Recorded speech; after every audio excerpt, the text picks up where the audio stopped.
İman iş form oluyor diye. Bir iman mı hemişe goyuna gittiye diye. Bir iman mı hemişe duran yerine sabit. Bir iman mı etekte kaçya goyuna da kalıyor. Zayıf da oluyor, kavi da oluyor. O imanı ki hemişe goyuna kalıyor peygamberlerin imanı. Olan kadar hiç vakit kemelmek diyen de yok. Sonra olan irtibatı mustakim Allah Tebarek ve Teala onları öyle intikab ediptir.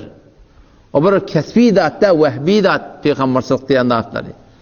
O bir imanı ki hemişe sabittu, ütçemeyer ol ferişlerin imanı. Ol hemişe olur sabit duran yerine du, olur ütçemeyer imanları. Ne kemeliye, ne kâneliye kuvvet zayıftaydan. Ama ol bir imanı ki kemeliptu, kâneliptu kuvvet zayıftaydan, insanın imanı. Keşke insan eğer özünü qav meclisle bilen, qav celetele bilen, qav bernamele bilen, qav dostla bilen, qav hanımadele bilen, qav nişestle bilen, me'nus edip de şöyle bilen özü zindagi etse, onlar şöyle adamın imanı kabileniyor.